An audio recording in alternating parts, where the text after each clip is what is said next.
Flags lowered across the nation, including at a school named after a man who lobbied the government to create the residential school system, now likened to a cultural genocide, with thousands of children torn from their families, their identities erased, and some never returning home. And the recent discovery of a mass grave of 215 children at a residential school site in Kamloops, BC, has many people wondering if we should revisit the names of schools whose namesakes are people like Bishop Grandin.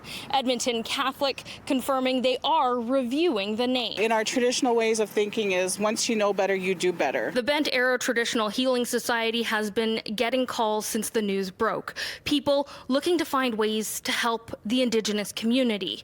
Christy Pace says taking the time to educate yourself on history is a start and is cautiously optimistic the conversation around school names are being pushed. Especially for the Indigenous population, like school is difficult.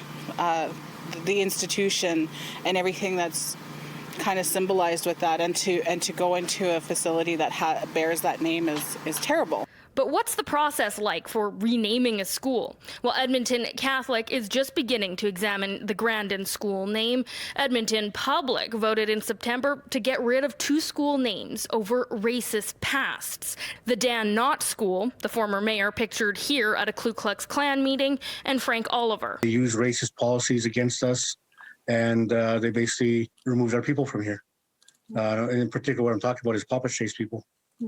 But you know, Frank Oliver is responsible for other land surrenders as well. Chief Calvin Bruno has been working for years to get rid of the name of the former journalist and politician responsible for land surrenders around Edmonton that removed First Nations from their ancestral land. Edmonton Public says while they have been consulting with communities and hope to have a new name for the Dan Knott School by the end of the year, they're working with the Oliver Community League in renaming the neighborhood and will start the process for the school after that. We're not canceling history, but we need to think about what we're actually celebrating in history. For Chief Bruno, he hopes there is education on why Oliver's name and others are being removed, as well as understanding of systemic oppression of First Nations, Métis, and Inuit people in Canada. It's out in the media, it's out there in the public eye, and I know a lot of people are shocked about it and they're saddened, you know, and they're wondering, you know, how this could happen and that, but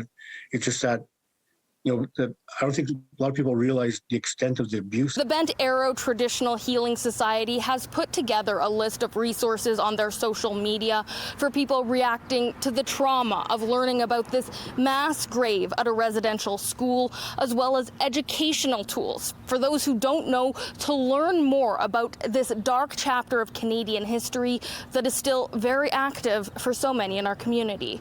In Edmonton, Carly Robinson, City News.